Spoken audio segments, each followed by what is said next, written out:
Good morning, everyone.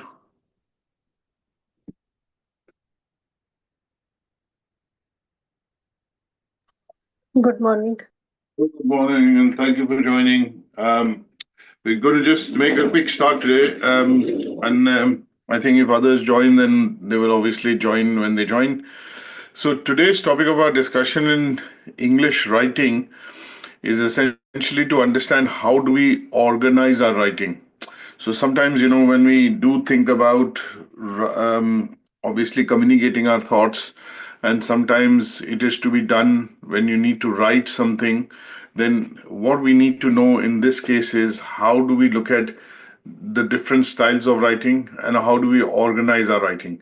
So, as the word organize says, we need to be able to be aware of certain formats when we are going to write certain types of formats of, let's say, text. And these typically would include text like, for example, letter, an email, an article, case study, a report, and sometimes you also are required to make a presentation. So there are different ways in which, or 16 different ways in which we can organize our writing. And this organizing of writing and the conveying of information that we do by using a particular type of format is essentially useful because you want the message to go across very clearly to your readers. So, to give you an example here, before we go into the slides for discussion, suppose, for example, you're going to write a letter to your daughter's school. Excuse me. Or you're going to write, say, for example, a email to your boss. Sometimes we also see a situation wherein, say, for example, you had gone to the city center and you ended up going into the bus lane, and a couple of days down the line, you get a letter or a notice through the post from the DVLA or the local authority saying you were in a bus lane and you're required to pay a fine. So you want to represent that fine. How would you write to the council or the authority which has served you the PCN or the notice, penalty cause notice? Sometimes you would also look at a situation wherein you may be writing to an agency or maybe an organization because you need to book a hall, for example, or a venue for the celebration of your child's birthday party or a marriage anniversary or things like that. Now, these are, or you might want to make an application to the local library to get membership, or in some cases, apply to a particular agency or an organization or a business to get hold of, say, for example, certain permissions or permits or whatever it is. Now, these are all different situations in which you need to write, and your writing that you do essentially needs to conform to certain standards. And these standards are standards because they are understood to be over the years. These are formats which have come about, and they've been understood that when you're writing something to this organization, whether you're writing it in whether you're following a writing style which is formal or you're following a writing style which is informal, you're writing using a particular type of language, which is whether you write something which is descriptive, whether you write something in the journalistic style, fictional style, academic style, or you write something which is primarily going to be in say, for example, an article style. Now, in these cases, you would also look at, to a certain extent, your tone of voice, because how are you going to write that letter, that email, or, for example, a type of a document like presentation which you're going to make in front of a delegate or a number of audiences or colleagues, which could be a training event. You are going to look at three different types of things when you do decide that this is what I'm going to do, or this is how I'm going to convey my message, or word, or could put together my conversation that I'm going to actually deliver on that particular day.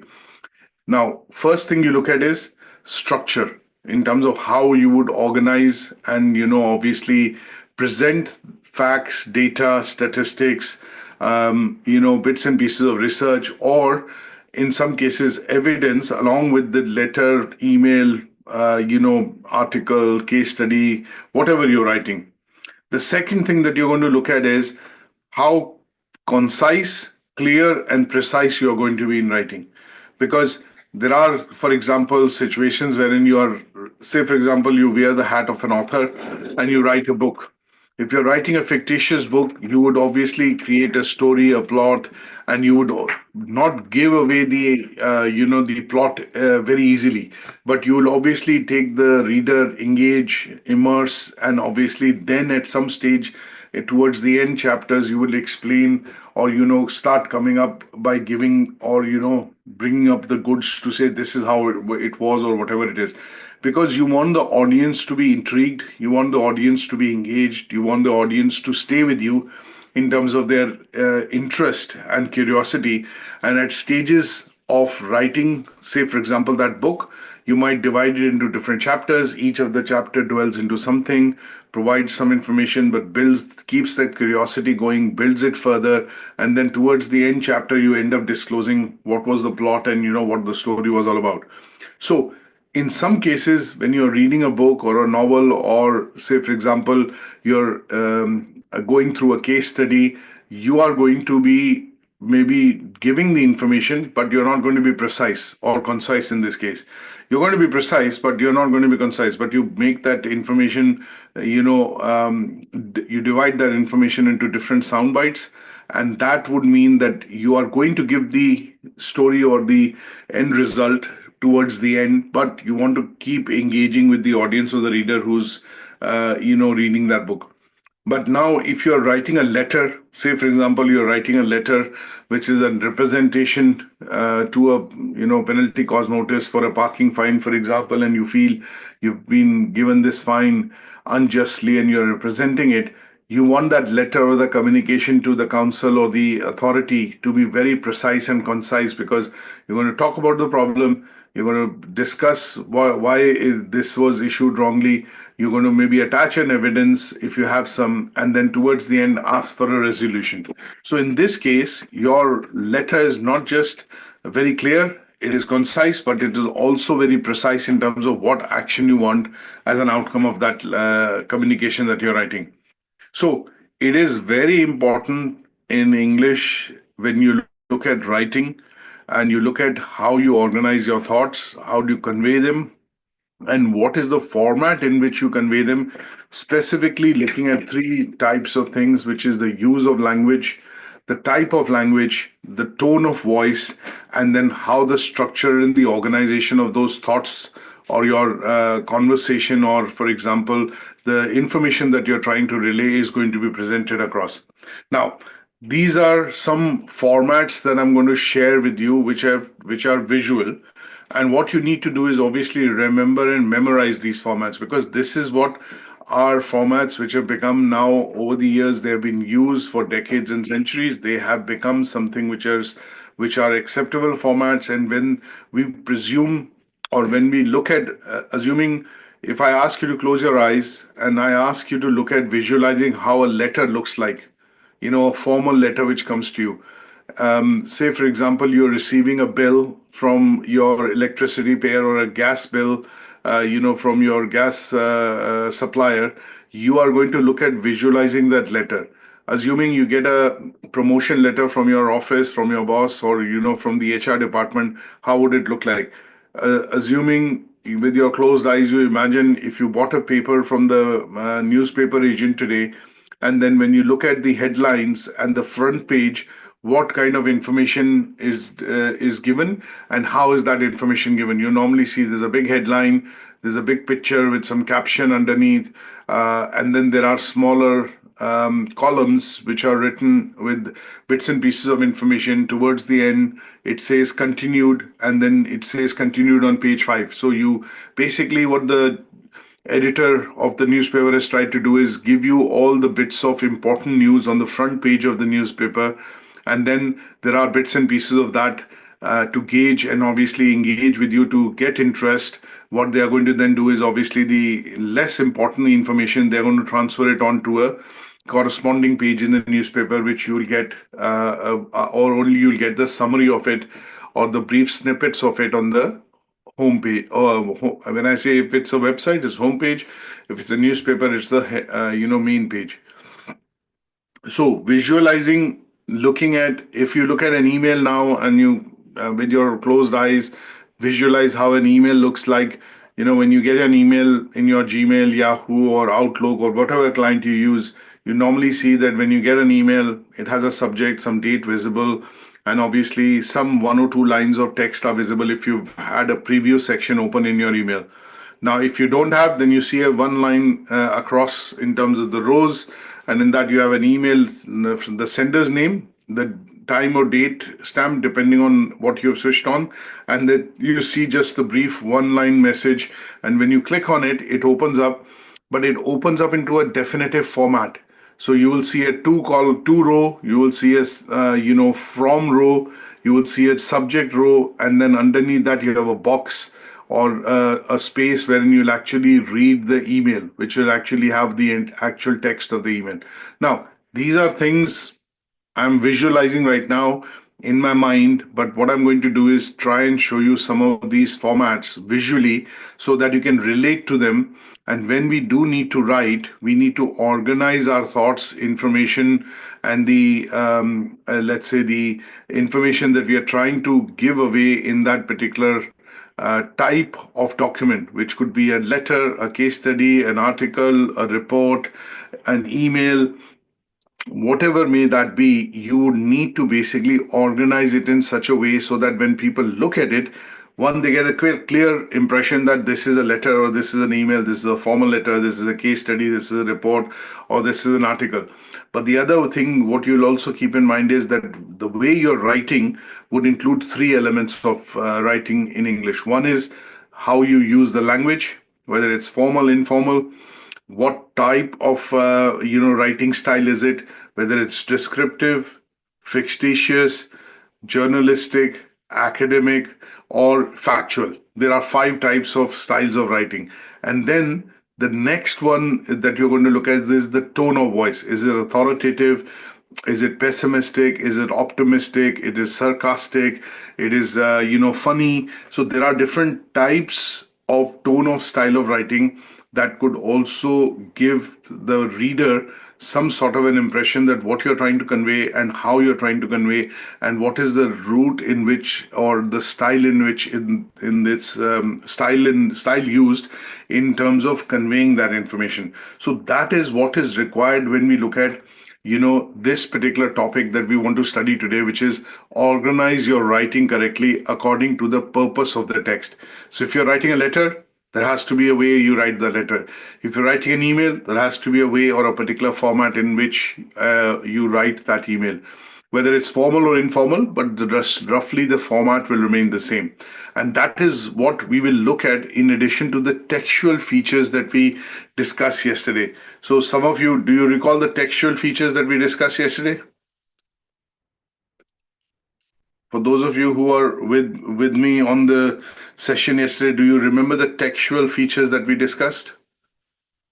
So textual features, there were four types of textual features that we discussed, and these four type of textual features that we discussed in English were helping you organize and obviously convey your information, or what you are intending to send to your readers or your audience. So these included structural features, if you recall, the way you structure the document, like bold, italics, use of paragraphs, bullet points, numbered lists, columns, tables, captions, images. Then we had what are called language features, which were the way you write the language, or write and convey the information, formal, informal, persuasive, descriptive, conversational, figurative languages, and then direct and indirect speech, oblique passive and active voice. And then we looked at visual and graphical features, which include sometimes when you have to give a report, or sometimes if you have to write an article, you use and make use of images, illustrations, captions, underneath that charts, diagrams, images, or text boxes, which is basically considered visual and graphical features. And then we had the last one, which was grammatical features, if you recall. And they were like, how do you construct your sentence? What is the sentence type? What are the tenses that you're using? Either you're writing it in present tense, past tense, would determine whether the event has happened, has not happened. So if I was going to the office and I witnessed an accident, So I was the first-hand person who witnessed this because the accident happened in front of me. But if I was going to the office, an accident had already happened, and I was passing through it while observing what was going on on the accident scene, then this will be in past tense. Because when I tell my colleagues in the office that I was delayed today because there was a traffic jam due to a horrific accident which had happened on the motorway, then you are describing that to your audience. They are going to be second or third. It is going to be in past tense because the accident has already happened, and they are going to be this. They are going to get that information across from you as a second person or a third person. And in such cases, the use of grammar, the way we construct our sentence, and obviously the punctuation and other things that we use, like talking about the event, or in between asking questions, making statements, or making exclamation marks and things like that, would depend on how this information is being conveyed. So let's look at what are the different types of documents that we can come across when we are saying that we need to organize our writing and follow a particular style to convey this information. Is that okay? Any questions on this so far?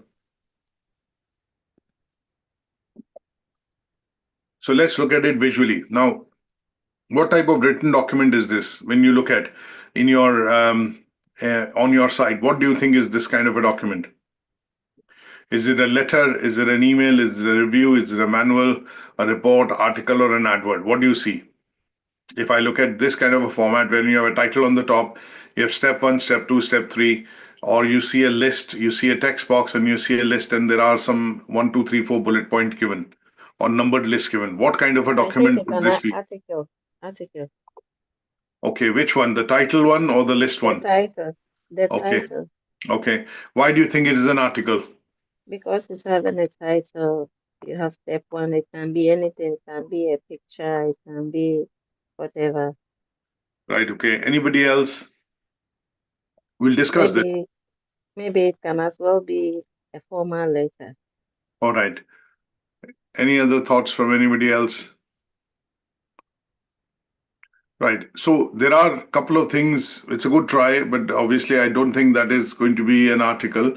Reason is, when you look at the structural features that we discussed yesterday, there are some resemblances to certain types of things which have been used here, like the title. Title or a heading is normally what you would see in an article, not a title, it could be a title, but normally it is a heading. Now, the reason why I would say this is a manual or a step-by-step guide, manual or a guide essentially, is because it says title, and then it says do step 1, then go to step 2, then go to step 3. So this is an instructional style of writing because it is asking you to follow the steps to be able to get to a solution, or open a product, or install a product, or assemble a product, and things like that. The reason is because it says title, and the title could be any title. It could be a title to say how to install your phone. First, unbox it. Second step is to basically switch on the phone, make sure it's powered. And the third step is to follow the instructions on the screen to, boot your phone or install your phone. So this could be a guide or a manual because it talks about step-by-step instructional, plan which is being given to you. So this kind of a letter or this kind of a layout would signify a manual, a product manual, a service manual, or a guide. And because it uses steps as a word, keyword, that is what we need to identify when we look at organizing a text. So, for example, some of you have joined us in doing this course or other courses at UK Versity. What we do is, if you see the email sometimes we send you, it says the next steps are enrollment, and that can be done on the website. The step 1 is filling the enrollment form. Step 2 is you getting an offer letter and an invoice. Step 3 is registration, issue of logins. Step 4 is a course induction, and you start the course. So the stepwise things normally are given because they are instructional in nature, and we would want the audience or the reader to essentially follow them to be able to get to a particular solution or get to a particular destination. On the right hand side, it says list, and you see 1, 2, 3, 4. What is it when you see a list like this? What do you think is this kind of document? When you have numbered list or bullet points in it. So when you see a list, or number list followed by bullet or numbered bullet points, you would generally see that this is a type of a document which is going to be, I would again say something like a guide or a manual, because this is going to tell you that these are the list of things that you need to do to be able to do this, or this is how these are to be organized, or for example handled if you're going to use this particular, say for example, use a product. So lists normally would also have concise and very precise instructions to tell you what is to be done. Now, assuming if I was to look at the example given is, if I was looking at making, say, for example, pasta sauce, what I would do is I'd list down the ingredients and the steps in which how you would need to, create delicious Italian pasta at home. Now that could be telling you that follow these steps one by one. And sometimes rather than writing step one, step two, step three, what I will do is create a list. So first will be collect all the ingredients. So you need parsley, you need pasta, you need, for example, garlic, onions, and chopped tomatoes, and obviously, some salt in condiments. Step two could be that. Though in some cases, when you're publishing it or sending it to somebody wherein you don't have an opportunity to explain, you might be very precise by using the numbered list or steps on your side to say that this is a manual or this is a recipe or this is how you get to this particular thing. And in such cases, this would represent, a guide to say this is what you need to do, or follow these steps, or look at this list to be able to get to this particular or get this outcome or output. Now let's look at this particular format. So what type of written document is this? Is this a letter, email, manual, report, article, or an advert? So sometimes when you see something which is visually and you look at how it was organized, so it has the address of the writer, there is an addressee, that means the person who's writing, then there is a salutation like Mr., Miss, or dear sir or madam. There is a date given, there's a topic or a subject essentially mentioned, and then you have the main body, you have a sign off and a name. What would this be? A formal, official. Yes, it will be an official letter. If I add the word letter to what you rightly said, it is 100% going to be official, because in the official letters or communications or emails or anything that you are writing officially, you always mention your address as well. Then you have the address of the person that you are addressed writing to. You would include a salutation like a title. You can also have the date here, or you can have the date on the top on the left hand side here or on the right hand side. And then you have a subject, or it says sometimes to whomsoever it may concern. It might say subject, representation of a parking, notice, or it might say subject, which could be anything, which could be related to booking the pitch for a six-a-side football for Saturday, and you're writing that email letter essentially to the manager of the events agency. And then you have the main body of the text of the letter, which says, after dear sir, madam. If you don't know the name, then obviously you use dear sir, madam. If you know the name and the person, you might use the first name title, which is salutation, which is dear Mr. And then you'll say Mr. If it is John Smith, then you'll say Mr. Smith. And if you know the person personally and you have interacted with the person before, then you would probably use the first name and say, Dear John. And then you sign off by towards the end, wherein you say yours faithfully, yours truly, yours sincerely, and then you write your name underneath that. So this is a format of a formal letter. Let's look at another one. What is this type of document going to be if you look at this format? So here you have a title on the top, you have an introductory paragraph, you have subheading, you have a paragraph, you have paragraph 2, and then you have a concluding paragraph. What is this going to be?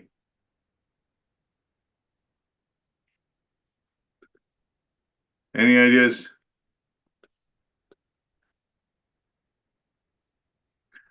What is this going to be? So when you look at, go on, sorry. I think it's a report writing for someone to like an introduction and other things follows. Correct. So this could be a report or an article simply because when you look at the way it is structured and organized, you have a title, which is very going to be very clear, maybe slightly bold or in bigger font. Then you have an introductory paragraph or an introduction to what is being actually spoken about. And then underneath that, sometimes you also have what is called a subheading. So the subheading could be under the title, right? And then you have three paragraphs or three parts to the story, which is the starting, which could be either introduction and underneath introduction, some more detailing. Then it has the middle part of the story, and then towards the end, the summary or Then it's conclusion. an article. So in this case, this, because it has the title and the subheading, I would say this will not be a report, but this will be an article. The reason I say this is in the report, you'll have a heading on the top or a title on the top, along with maybe a date or an introductory paragraph, but you will not have a subheading. In most cases, if you visualize a report, for example, there was an incident report. Now, if you work at a place and there has been an incident, you normally are required to log that incident. Now, when the person who's the first aider or the fire safety marshal or somebody who's responsible for health and safety as the first responder in the organization would primarily end up writing that report. Or in this case, when they are asked for the sequence of events and how it happened or when it occurred, there'll be somebody writing a report. Now, the report is going to be very clear. The report will have a heading or a title which will say, say, for example, a fire incident which happened on the 10th of March 2025. Underneath that, you would probably write a report created by or report written by, and you'll have a date. And then you'll write the actuals, what you observed, what happened on that day in terms of the report underneath, maybe organized in paragraphs, sometimes in bullet points.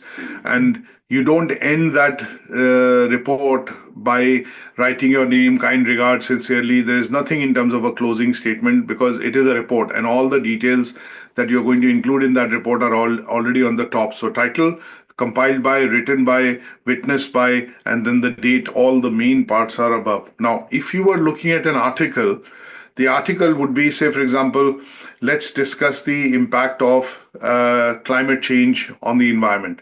So, globalization and its effects on climate change. That is the main heading. Underneath that, you might also say a secondary heading or a subheadline, and that would say global temperatures are rising very fast, which is leading to melt of glaciers.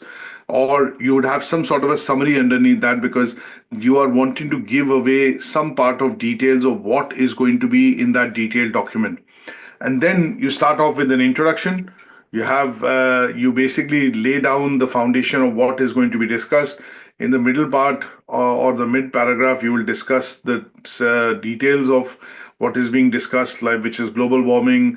Why is it happening? It's happening because of deforestation, burning of fossil fuels, mass urbanization, movement to cities. So you'll give a number of arguments, and that could be in the second and third paragraph. And towards the end, you will conclude that whether this is happening because of these steps which are being taken by humans, or you would have a difference of opinion wherein somebody would say, no, this is not happening because of this, but you'll conclude that discussion. So if you look at this kind of a format, because it does not have a date and because it has a subheading, I would class this as an article in terms of the format of it, the way it is displayed, and with the way it is going to provide this information.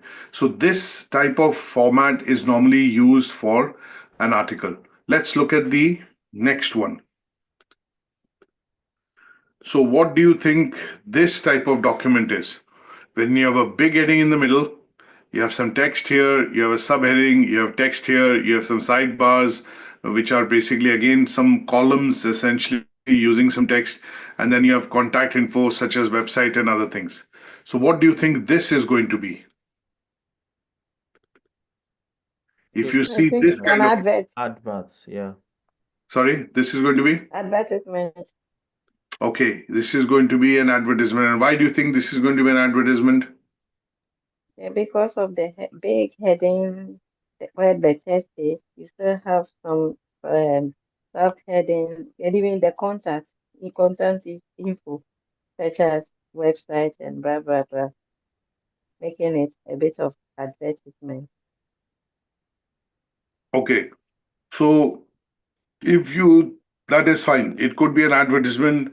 Um, and some of the reasons that you're giving, you might be, justifying it because it's an advertisement simply because, you know, you say that there are lots of different types of text and headings and subheadings. Okay, let's look at it a bit more closely. So, if I were to bring across something in terms of maybe some sort of a text for you to look at and show you that particular text, then would you have the same opinion that this is, say, for example, advertisement? So, let me show this particular format just as an example. So you look at this, you know, gray bar on the top is like your big heading, right? And you look at this part of it here on the right hand side, this part. So if you look at, there is some text, there is another text, there is some text, there is some information given here. Then there is, obviously some text in the middle as well. And there is a small heading, Cradle to Career Continuum. And obviously, it has some details like the website and underneath some contact points in a small gray bar at the end. What do you think this is? It's a report. Okay, why do you think it is a report? Yeah, because we can find the information of graphics and the map that's trying to differentiate to explain things for maybe for a group. Correct. So if I were to look at this in a bit more detail, and if I show another, say for example, an example here, what I would conclude is that this is going to be a report. And the reason why I would say this, it is going to be a report, is primarily because there's a big heading, there are some more headings, there's some text given here, some text given here. Now, there is use of structural features or textual features that we discussed yesterday, things like imagery, graphs.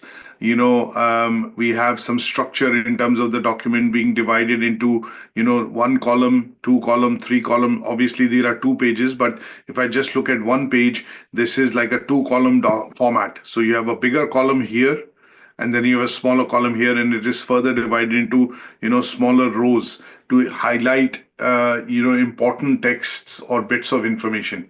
Now, if I leave this here for a moment and also leave this and make this small, and I go into the details of what I think this particular document is, it is going to fit the example of what is called a report, because there's a big heading on the top. Now, these were what are called, this is an example of what is called a company's annual report, because they've printed it in the brochure like an annual report.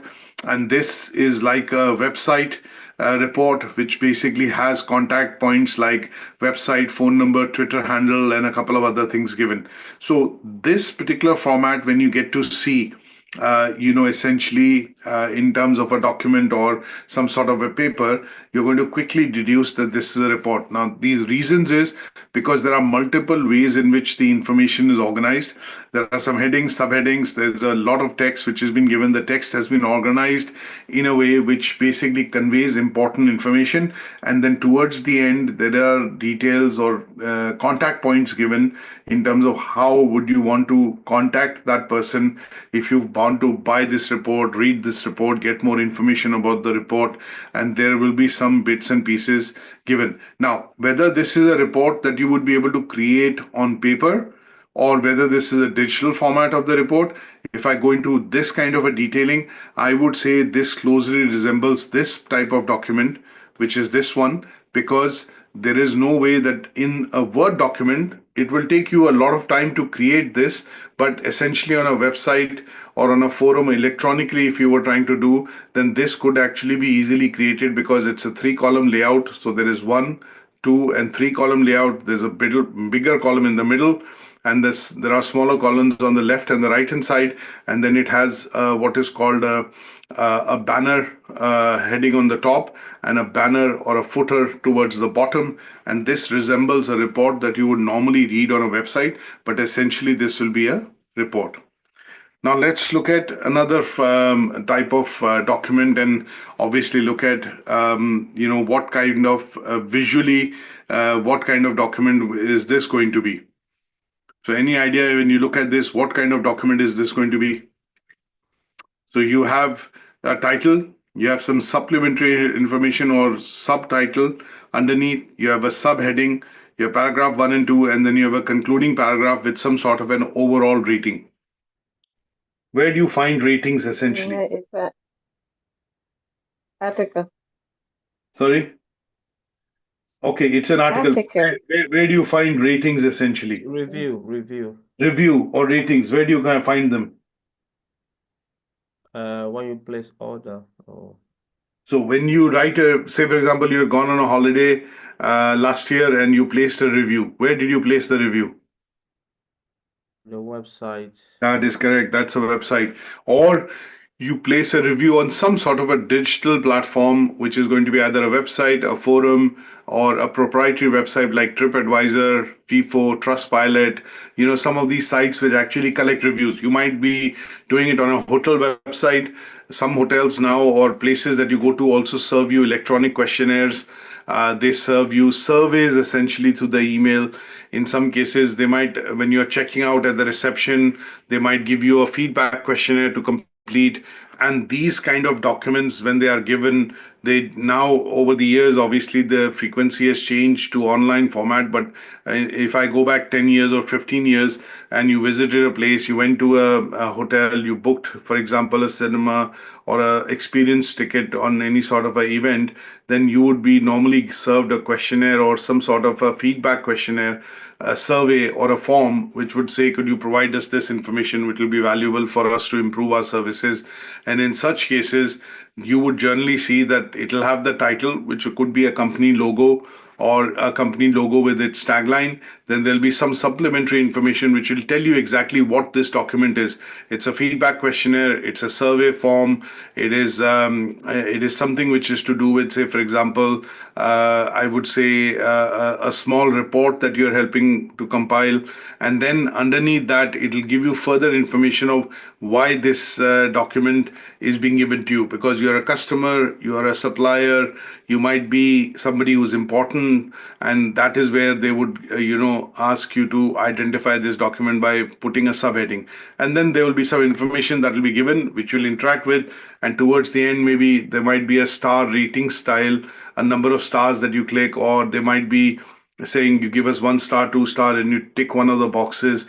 Whichever way they would collect that as a rating or as a review, they would have that. And this is why this would be a web kind of a document generally, wherein you would see this information being communicated to you, because the information is designed in such a way using the layout that the information is going to be hard hitting. So first and foremost, you'll see the title.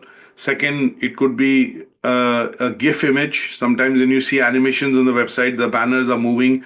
So it could be a banner which will say, buy the jackpot, or roll over, of Euro Millions, a mega jackpot this week, buy it before, Friday. So that banner would be moving. And if you were having that as an information within a store, you'd normally see a title, roll over, and it will then have a supplementary information. It will say Euro Million, and underneath that it will say the jackpot prize, which is say 112 million or whatever.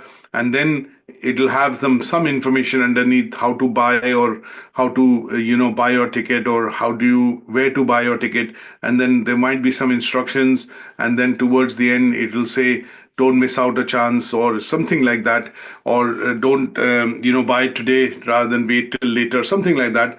But this could be a web document, and this could be a document which would be essentially, in a way, because it is collecting rating or feedback, it could have some sort of an informal appeal to it in terms of its appearance. And this document could be a short document, or an advert, if you were to say on the website, which is going to be grabbing attention, because there are so many ways in which the information has been organized by dividing into subheadings. And if you look at very carefully, the size and the width of the row, title, secondary information, but you see the main information part of it is, quite given quite a bit of space.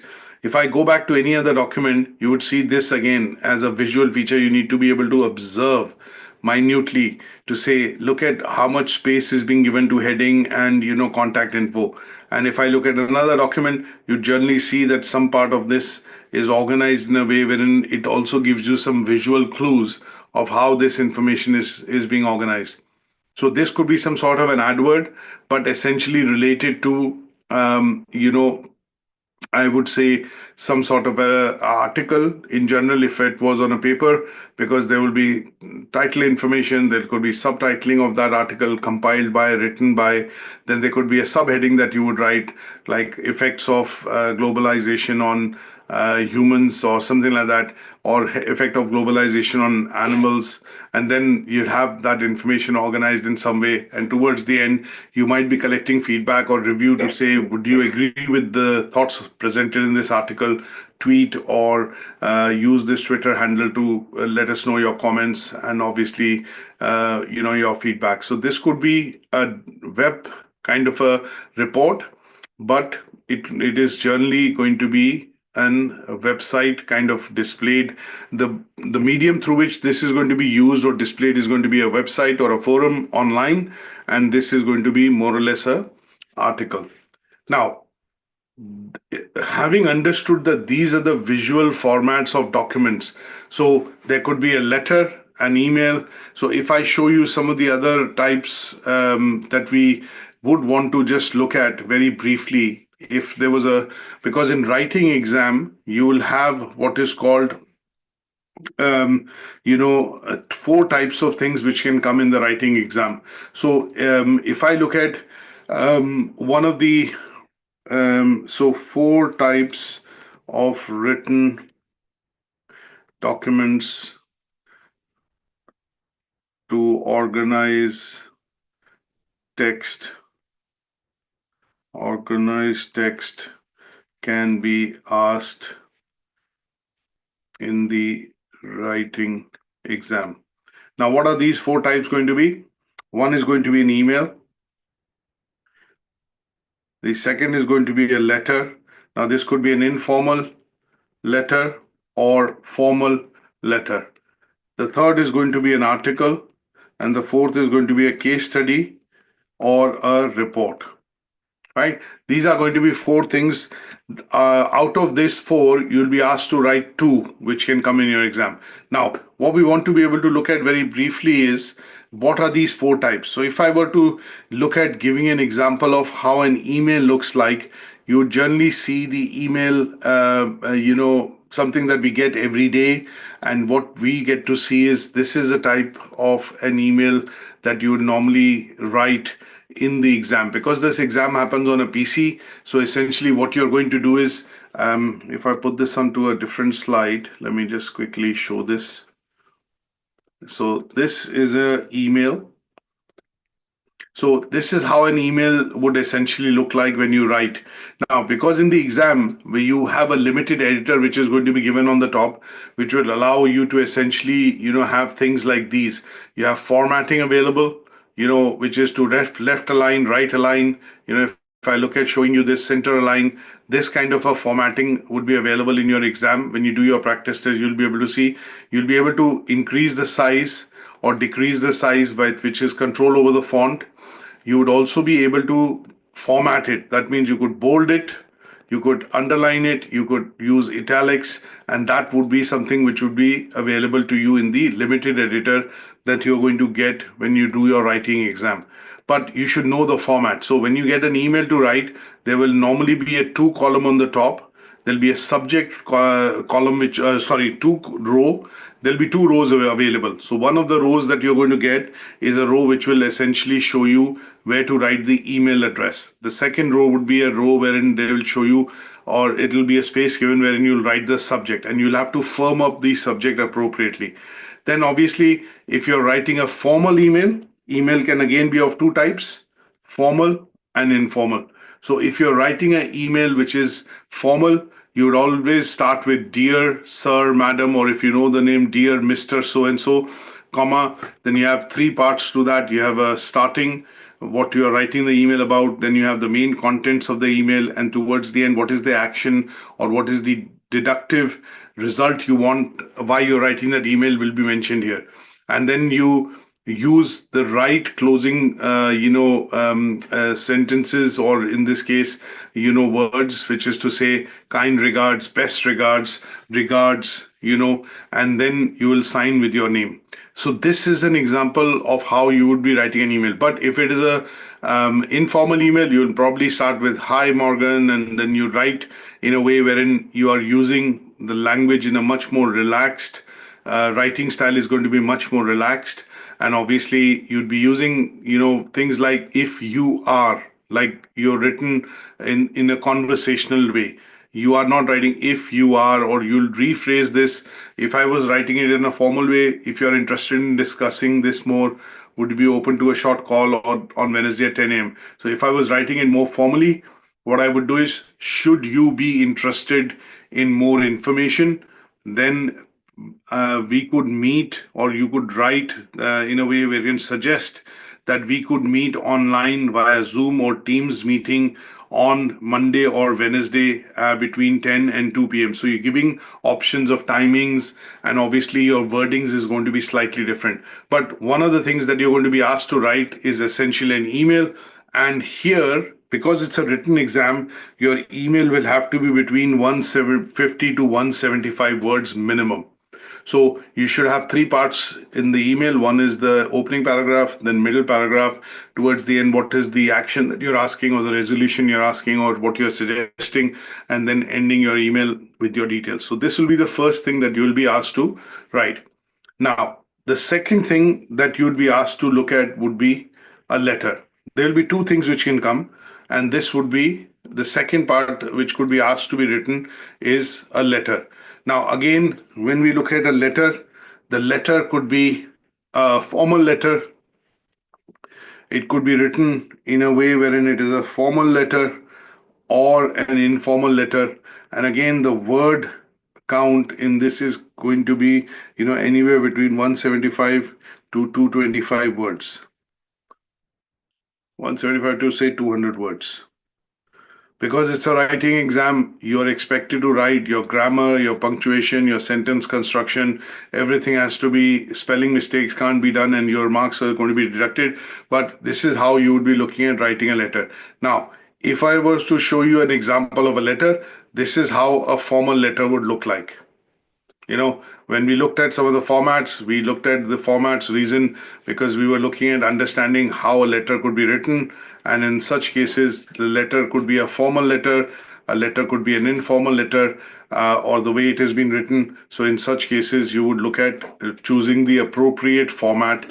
And this format is that I'm showing you on the screen right now is the format of a formal letter. Why is it a formal letter? Because you have your addressee, the person who's writing, the person that you're writing to. There could be a subject which is given here. It is official because the salutation is dear sir, madam. And then you're also looking at, giving obviously a closing in the end. And that is done formally by using yours faithfully or sincerely. And this would be an example of what is called a formal letter. Now, you could also have an informal letter. And that informal letter could be written to somebody that you know, your friend or whatever it is. And when I look at that particular form of letter, there might be slight bit of difference, obviously in terms of the structural layout, but the difference is going to be in the language in terms of how it is written. So here you're still writing your address, you're maybe putting the date down, but you're not writing the address of the person that you're writing the letter to, because that will come on the envelope. You presume that will come on the envelope. And here, obviously, if you see the way you end the letter is hope to see you soon, or, speak to you soon, or cheers, or whatever, your writing style is informal in this case. because of the way it has been structured. So this would be something that you'll be asked to do as a second part. And then there could be an article that you're going to be writing. And when you are asked to write an article, you have to keep in mind that the article is going to be minimum. It is going to ask you to write minimum. So if I write minimum 250 to 275 words, because obviously you're writing something which is more elaborate and more detailed. And if I were to look at an example of an article and how it would be, written, we would straight away remember the format that I'd explained to you. That format was primarily looking at a headline, some sub-headline, and then three parts to that particular story, and that would resemble what is an article. So here's an example that I would show you, that this is the format that you would need to know and keep in mind when you're writing it. Because remember, you're not writing it on a Word document on a piece using a pen and paper. You're writing it on an electronic document using Word, and there will be limited options available for formatting. So for example, this is the main headline. Then you have a small headline or a subheading. Then you have three paragraphs: introduction, what is the problem, and what is the solution, summary, conclusion, whichever way you want to put it across. And that would be an example of an article. So you would get either an email to write or a letter. Between the two, you would get one. Between the article and the next thing would be a case study or a report. There would be one of them which will come to be asked to be written. And again, here, the minimum word limit is going to be 250 to 275 words. If you write anything less than that, you will be penalized. Obviously, you will not get full marks. So here, the idea would be to basically be familiar with your typing speed should be good. And when you are writing, you should be able to write, a report, which could be, say, for example, an academic report. If I show you one example, because reports can be of different types. There could be an academic report which is being written by your teacher, your students, by your teacher or your lecturer. If you were looking at writing some sort of a report, primarily, receiving it from the school for your child, it could be a memo which somebody could write, and that is also a kind of a report. But this is obviously written in a report format, which says obviously a big headline on the top, what the report is, who's written it, what is the date, and then a small subheading, and then three paragraphs of it, and then what is the conclusion or what is the summary of it, and that could be another form of report. Now, reports can be of different formats, different types, but the layout of the structure, and when I look at organizing the text, the report would essentially remain the same. So in some cases, if I look at a research report, my research report would essentially be, again, having the basic bits that we discussed, things like a big headline on the top, a subheading, and then some sort of an executive summary or introduction, which will be a brief description of what the report is about. And then it will break it down into 2 or 3 sections towards the end into concluding when it says, an example of why this has been commissioned, or why this report was commissioned, or why this study was commissioned, would come in. There could be lots of different formats, but essentially speaking, a report would have 3 or 4 things in it, which is something that you need to remember. A report normally always would have a date. So if I remove this particular style and just look at this report or this report here, you would generally see that they'll always have a date. They'll always have who has written the report. There'll be some 3 or 4 paragraphs, but generally the top paragraph would essentially summarize, or the last paragraph was essentially summarize what is this report all about. And that is what you need to keep in mind when you look at the writing of the report, essentially when it comes to be done as a bit of an exercise, in the exam. And letter and email typically would be short writing, which means, you're writing about 150 words, and that should be fine. But the moment you look at article oblique, case study, so if I say article, case study, or a report, you are going to be expected to write 250 words. and you could follow any of these formats depending on what is being asked to be written. Now, if it is a report saying you're reporting an incident, then obviously it would take this format, which is the memo format. If it is saying that you need to write a report to your, as a teacher, you have to send a report to the parents of the students, then your report would be titled accordingly, which will say academic report with some abstracts, some grades, and other bits. But you'll probably use numbered list or bullet list in terms of writing it into 2 or 3 paragraphs. If it was a story or an article that you were asked to write, then in such cases, your article or your story, or maybe an advert that you've been asked to create, a job advert, for example, in such cases, you'll have the job advert's title as heading on the top. You would give some brief about the company, about role and responsibilities, and then you would probably put the key requirements from the candidate, and then you would highlight maybe perks and benefits, or incentives, or bonuses and things like that, which are perks and incentives which essentially the candidate can expect as far as this is concerned. So visually, as long as you're quickly able to see that this is something which has been asked for, and you can quickly remember the type of format which is there, then you would be able to write that particular report quite easily, because you know that this is how a report is written. And when a report is written or a case study is written, the moment you recall the format and the way how it is written, you'd be able to quickly firm it up and, write it accordingly. Now, if it was an incident report, which I'd given an example, this might take this format. You might not be able to replicate this when you're writing, but you'll follow the same structure in terms of organizing the text. One is heading on the top, small summary, date of report, and then basically give one paragraph, then give another paragraph, and towards the end you conclude, and that could be a form of incident report. Is that okay? Any questions on today's session? Any ideas, any questions? Mine is not a question, Yeah, go ahead. but you always talk of when exam. When are we writing the exam? That is So, what I want to know. so you can write an exam anytime you want, as long as you're confident that you know what is going to be in the exam. And I mentioned to you yesterday as well that you can do an exam from home, which is a practice test. If you feel confident that you have done the practice test and you feel that this is something wherein you are going to be able to pass, that means you are confident that most of these sections in the exam are bits that you are able to do on your own, and you are able to feel confident that you'll be able to pass. You can come in and book the exam by calling us on in the center lines, and you can do the exam Monday to Friday, anytime between 9:30 to 3 p.m.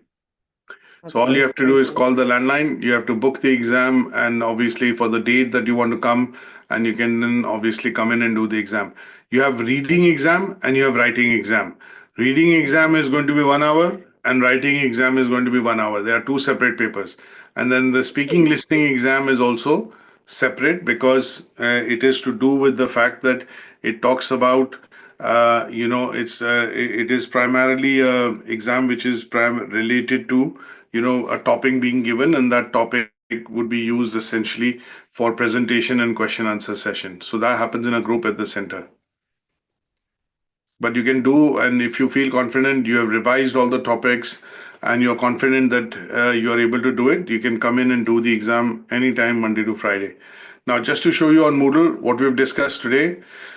So on the Moodle, if you see, we've discussed, if you go to your English part of the writing part, and you see all the sections. So today we have covered this particular section, which is organizing text. And here in the organizing text, I'm going to update the presentation which I've shown to you today. And that presentation is going to be available, for you to revisit if you need to do so. Now, in the Moodle, you would also see that there is one document in particular which is given, which is the activity question. And that is something that I want to show you just as a second. It's a Word document. And the reason why we provided that as a Word document is because we want you to memorize these formats. because one part is that you're going through this with me on the session, but the other part is that you need to be able to memorize these formats. So I've updated the presentation here.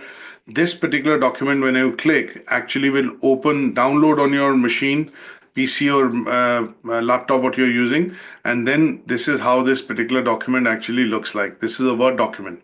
So here, the idea is, after going through the presentation, I want you to identify what kind of formats, are these. And there are 6 types: a newspaper article, a letter, an advert, a review, a recipe, an email. So what you need to be able to do is look at this particular format, and then, obviously here in the space provided, put what is it, so that you're visually able to recognize this, that what is, and then you have to draw it up. The reason why I'm saying we've given this as a Word document is, how do you draw this up? If this is an example of newspaper article, now the second one you have to do is letter. How would you draw this up? You'd use your Word document. You'd go into, for example, the menu on the top, and when you're on the menu on the top, you click on draw, or sorry, you click on insert, and when you click on insert, you have the options to include text box or use shapes. So essentially, you're going to be using the shapes to be able to create that document structure. So the second one here talks about a letter. So if I was to create this as a format of a, say, informal letter, what I will do is I will first and foremost, create, it's a formal letter. I will write, one box here. Then I'll copy this, paste it here. This will be the address box to which I'm sending. Then I'll copy and paste this box again, but I'll make it smaller in size, or reduce its width, and that could be the subject. Again, cut and paste this here, and then I would basically have 3 paragraphs. So slightly looking at spacing here, and then towards the end, what I'm going to do in this formal letter is, assuming obviously you're showing it with the box, I'm going to end this letter here by signing off, and that would be a format of a letter. Now this is a formal letter. You could also have this as an informal letter, and using the Word document you could press enter, enter, enter, and then create this to practice. How do you write this? In this, double click on this, and obviously what it will do is allow you to insert a text box.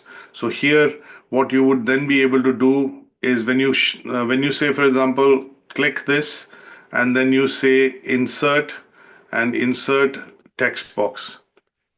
So you click here, and you'd be able to write, okay, address.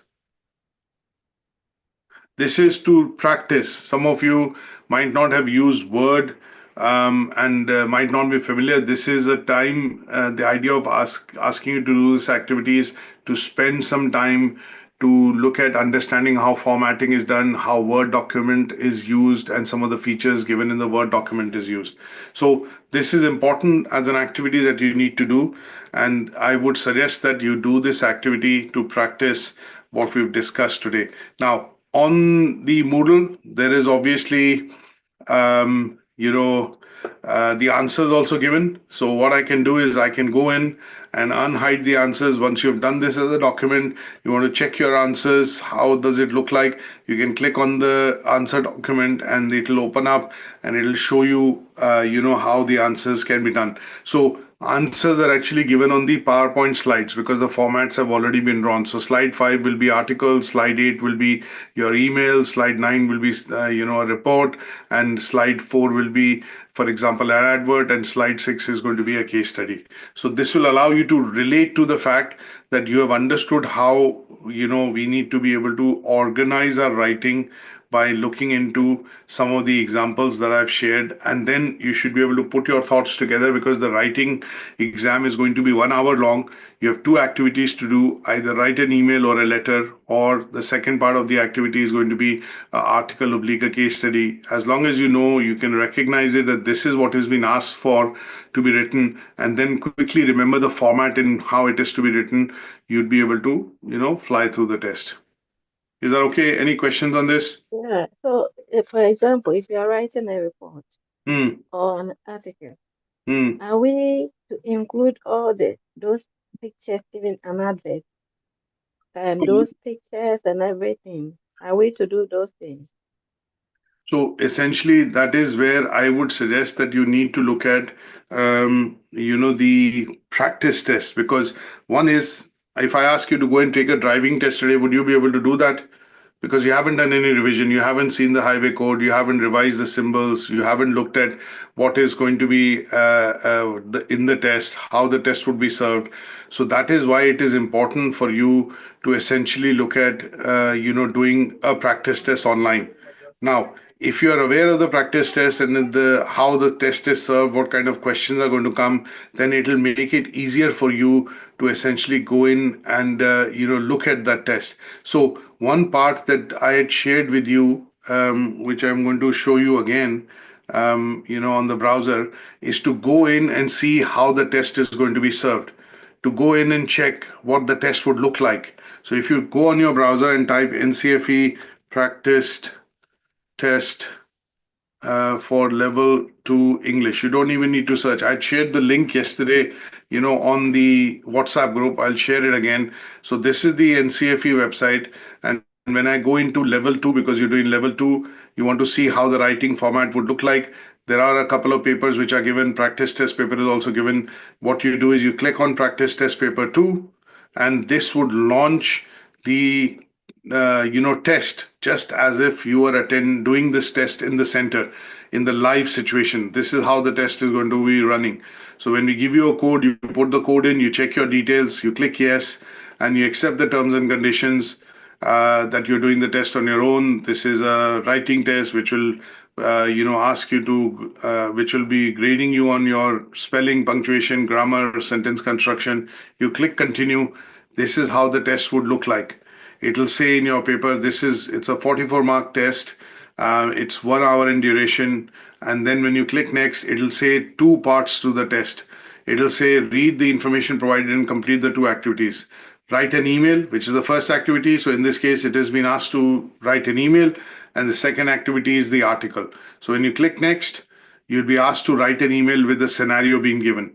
And then as you can see, this is the same format in which I had shown you how the email will be asked to be written. And once you've written the email, so you'll they've given you an address, write the email. So you need to be able to either copy or type it. And then you have to firm a subject. What is the subject what is it that they're asking you to write about the email? So it's a website is running a competition to win ultimate street party for your blah, blah, blah.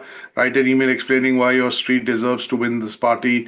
And, so most deserving street uh, for party. So you have to form a appropriate subject in Manchester, and then you start off with, because there's no name given, you would probably start off with dear sir. And because why is this an official email that you're writing? Because it's saying a website is running, and so you're posting an email in response to how this party would be organized. So it'll say write an email explaining why your street deserves it. In your email also include suggestions, food, drinks, and entertainment. Now there is no editor apart from you to be able to insert any images or any text. That is the editor that you have on the top.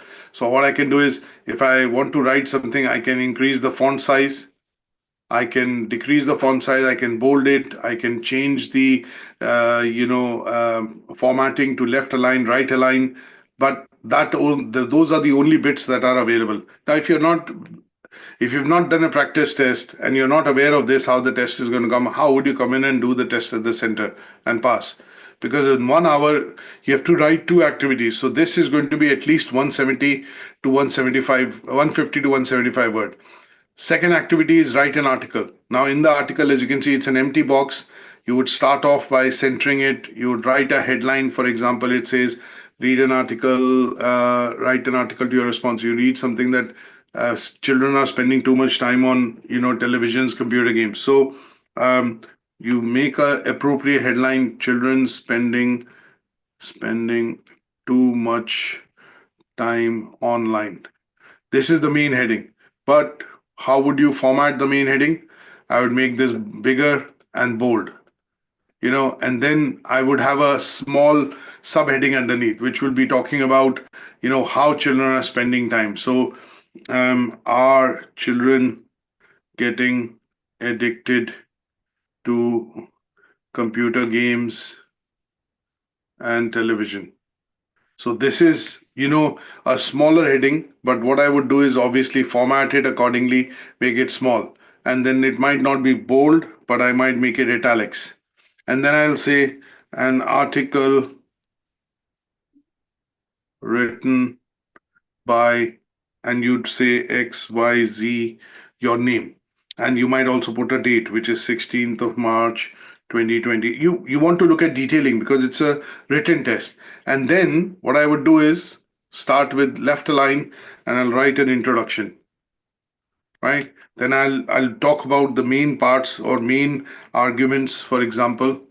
And then I would say advantages, assuming because you are free to think in terms of how you want to write. I'll write one or two disadvantages in paragraphs. I'm just showing you headings. And then towards the end, what I'll do is I will conclude or I will summarize, whichever way you want to, look at it. This would look like, feel like, reading like an article because that's the format that you have remembered that article looks like. These are main headings that I've created in terms of how I would summarize the information. But in this, you have to actually write the information because you're writing 250 to 350 words. If you write less than 250 words, it's a 22 mark activity, you would get less marks. So I would suggest you should be able to write between 300 to 350 words or up to 350 words. But without spelling errors, without grammatical mistakes, your sentence construction should be fine. You should be able to engage and obviously break this down into the way an article is written. Information should be detailed that you are able to provide. So 250 words to 350 words is like 1.5 pages that you wouldn't be required to write. And you have to type quite fast because it's a 1 hour exam. So you can spend 30 minutes on one activity and 30 minutes on other, but I would suggest spend 20-25 minutes on the first, 20-25 minutes on the second, and then keep 10 minutes aside for proofreading the activity so that you have no spelling mistakes, no grammatical mistakes, and you're able to score marks in the test. So this is what you need to familiarize yourself with even before looking at taking the exam. And the other thing that you have to keep in mind is, are you familiar with all the topics? Have you gone through all the topic in presentations? Starting from grammar, spelling, this is 8 topics in the writing test that you need to be familiar with. If you're familiar, you're happy with your preparation, you have done these practice tests online. There are 3 that you can do online. You can book the test and straight away come into the center and be 100% sure that you'll be able to pass the test because you've done the bits to revise that will put you onto the path to passing it in the first instance. Is that okay? So I would end the session here because we have a math session coming up in 15 minutes. So I'll end this session here today. If you think of any questions or have any doubts, we can obviously look at covering them up in the next one, or you can drop me an email at learnerwork@ukversity.co.uk. But simple enough today. What you have to do is go in, look at the presentation again. I put the revised presentation here, which is what we have shown you and discussed, including the visual examples that I have included. And that would allow you to firm up this activity. Writing test is one of the simplest tests to do, as long as you know the formats and you're able to, bring your thoughts together to be able to write the minimum amount of words which are required as per the activity. You should be able to pass without making any grammatical or, spelling mistakes. So I would like to end the session here, and we'll catch up with some of you who are doing the maths with me in a couple of minutes. Otherwise, I'll see you next week on Saturday for the next reading session.